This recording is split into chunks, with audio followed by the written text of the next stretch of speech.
good for the people of Benue State, because you can't imagine the trauma that these citizens of Benue are going through right now. The villages that have been ransacked, families, scattered all over the places. Some parents have not seen their kids. Some kids have not seen their parents. Some will just jump on any vehicle that is going to anywhere just to escape death or escape the attack that is ongoing in that part of the country. And you can tell that this is going to be devastating for many homes as we speak. Even those that are able to find a place to put or lay their head after these attacks would have a hard time surviving, because there will be famine. Many of these crises come with hunger and famine, so there must be a way to cater for these people to alleviate their suffering. Many of them, as I've heard, have jet into neighboring states, in a way to run away from the attack. So all of these put together holistically are the things that the government must tackle headlong, not just coming to visit. So I'm saying that the issues on ground,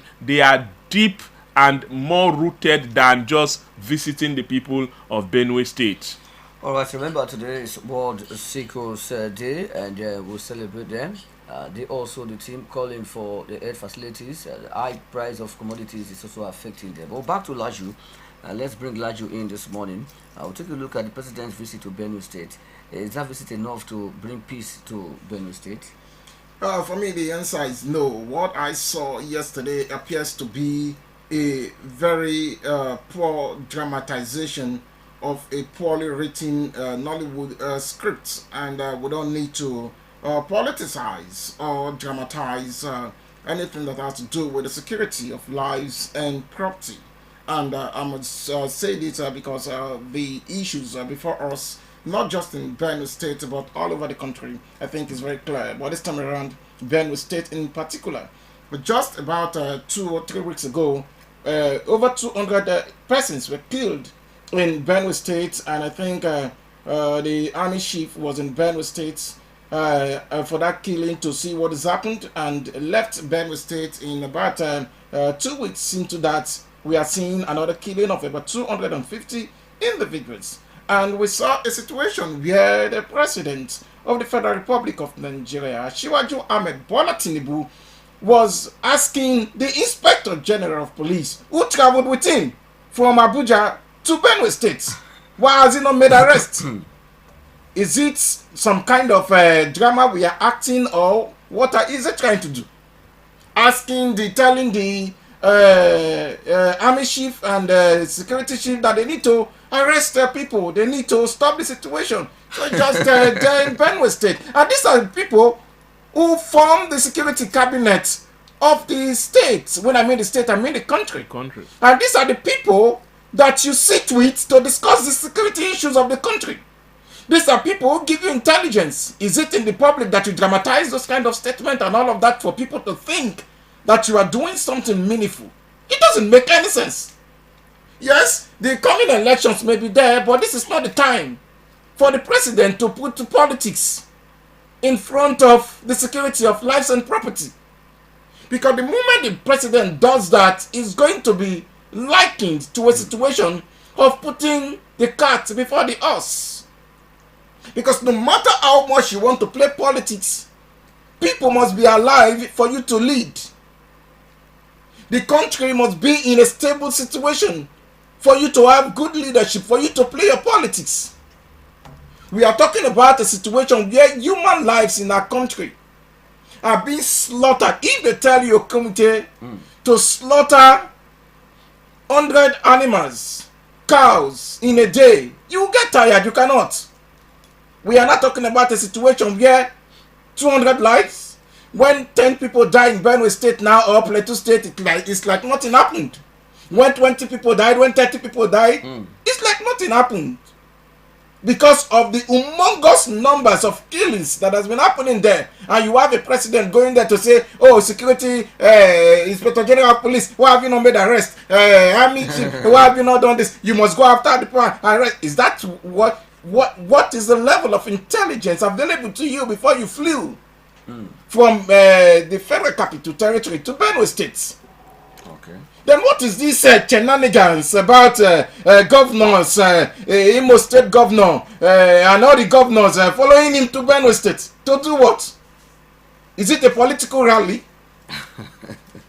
So how are they going to help the situation there in Benue State? When the killing of, I think about, was it not about 5 or 10 northerners, Fulanis who were said Yes. to be hunters, were traveling In from Edo Edo State. State to the northern part of the country, where they were brutally murdered, and of course we condemned it, not minding whatever, because we don't support jungle justice. You saw all the northern elders. There it was, all of them came out angrily, that the northern governors, to speak on the issue and all of that, that even the governor of Edo State had to travel to the northern part of the country looking for a way to pacify the president, everybody. The country was shaking. So what is the value of the life of those 5 people or 7 people who were killed to the value of the lives of these over 500 people that has been killed and still being killed in Benue State? So is it that we have different barometer to measure the value of lives in a country? That when some categories are killed, their lives are very important, so we attach so much importance to it, and when some others are killed, there is no importance to it. And we are talking about this particular tragedy now happening to people from the same region, northern region, and we are seeing 2 different reactions. So what is going on? We must ask the question. Okay, let's look at it this way. If possibly, we look at the Nigerian government and the system. Governor Alcent has been saying that these political leaders, he has blamed them, although no proof. He said these things have been, one of them is masterminded by political leaders in the state, but he has not come up with a proof. Will you agree with that school of thought by Governor Alias that a political man is behind all these killings in Benue State? I wouldn't say specific political man, but clearly politics is being played. That is why we are not able to solve this dilemma before us. Okay, I think we'll go on a commercial break. When we return, we'll be continuing on this and open our phone lines this morning. News from the Dailies.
breaking news on the Dailies on Rise FM Testimony. The phone line is ready for you to call. Remember, join us live on our social media, Facebook/RiseFMRadio.com, and drop a comment for us. Share our page, like us. We'll also do the same to you. 09128784237. 09128784237. Also, wish our Governor Edal, Governor Sheriff Oboriwori, happy of the birthday celebration. Today is his birthday, and you're also free to wish him all the best right on the program this morning. We'll come to Laju this morning again. Insecurity has been the headline. Now, these governors, we say Governor Alia, have been crying of insecurity, but I think it's not the only governor crying of insecurity.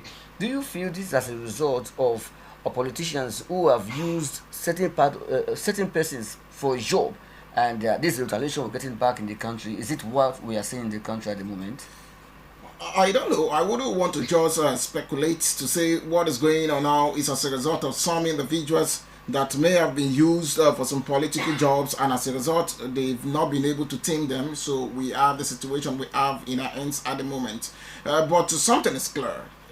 All of this appears to be enmeshed in some sort of politics, because there are some things that were put in place by the previous administration led by Samuel Autumn, who is of the PDP, and we have a reverend gentleman in charge now in Benue State, who is now the APC stock. So the question we need to ask is, are the measures put in place by then Samuel Autumn, were they continued or built on by the current administration in Benue State? No.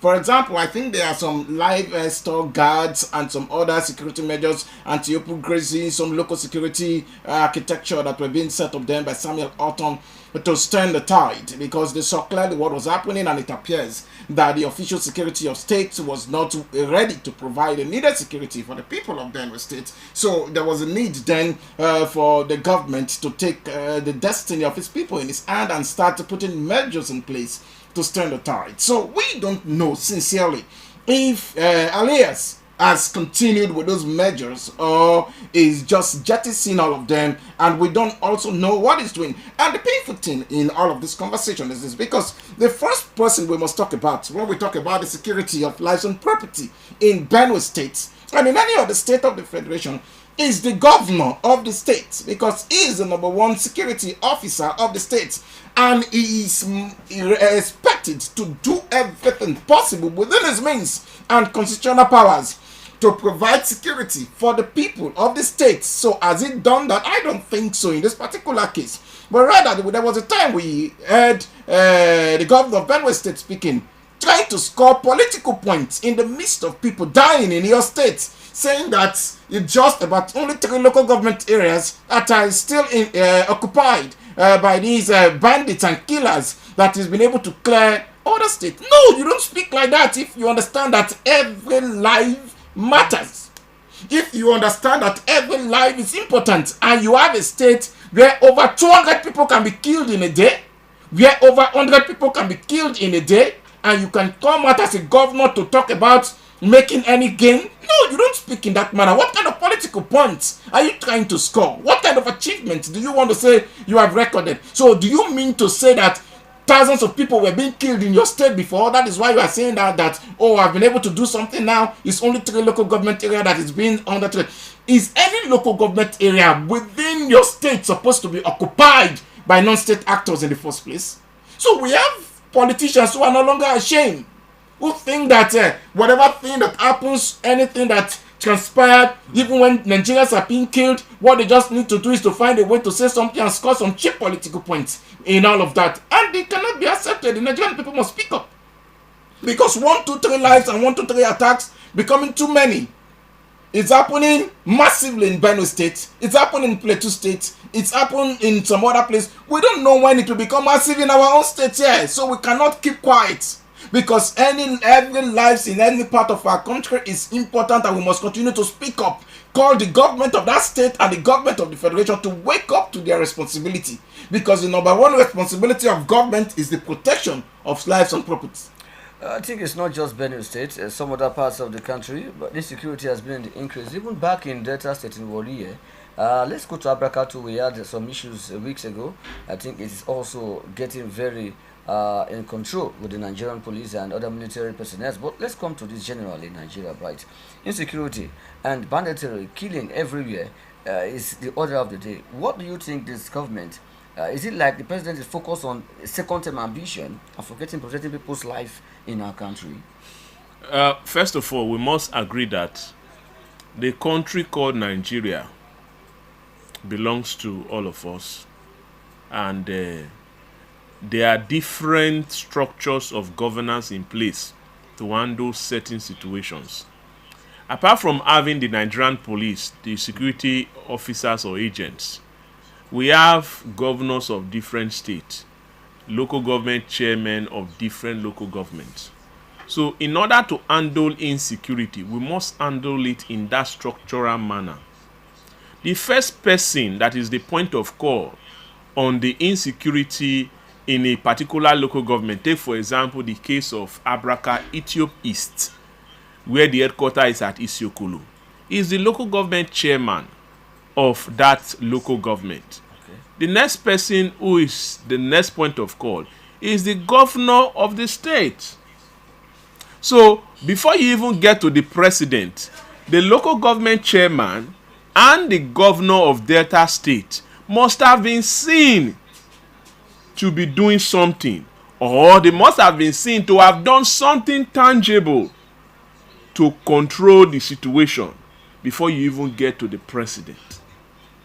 And until these guys at this local end act and do something, waiting for the president to give an order from the national would lead to so much loss of lives and property. So I'm saying in every state by now, every governor of every state must take security issue serious. They should equip the police officers in their state. Most importantly, equip the local vigilante in the various communities, so that those local vigilante will work hand in hand with the Nigerian police in collaboration with the local government chairman to control the activities of crime or criminality in their domain before you get to the state level where the governor would have to intervene. The governor will intervene by giving financial, moral support and political backing to the local government chairman to do the needful. So we must not make Nigeria look like a place where only one man is calling the shot. Yes, we agree that the president of Nigeria commands so much of power. We know that the Nigerian police system is centralized at the federal. But there are still powers available in the hands of the governors to secure their state. Why are they not utilizing that power? We have said that in several occasions, the governors are untouchable in their state. In all of the insecurities that are happening in different states, how many of the governors have you seen suffered great attack or loss of lives or property as a result of insecurity in their state? I can't recall anyone, because the fact remains that the governors have so much of power to secure themselves.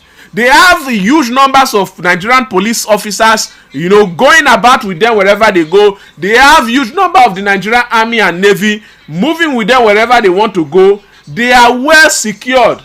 But when it comes to the ordinary citizen, there's no security. Okay, I think we are almost out of time, because we have just 2 minutes more. If a minute, I'll allow you to just make a summary of all this morning in a simple word. What's the way forward for our country? What I think must happen first is that the governor of Benue State and the governors of all the states of our country must come to the realization that the reason they occupy the position they occupy is not for self-aggrandizement. It's not for them to serve ethnic nationalities. It's not for them to serve political parties. It's for them to serve the people of Nigeria. And one of their very first responsibility as spelled out for them in the Constitution is the protection of lives and property. So they must wake up to that responsibility and do everything they need to do to protect lives and property. And when doing that, they must do it within the ambit of the law. They owe it a duty to themselves to make sure that their state, the state where they rule as governor or where they lead as governor, must be a state of law and order. Nobody must be above the law. You know, they must live their lives in the way and manner that pilots pilot planes.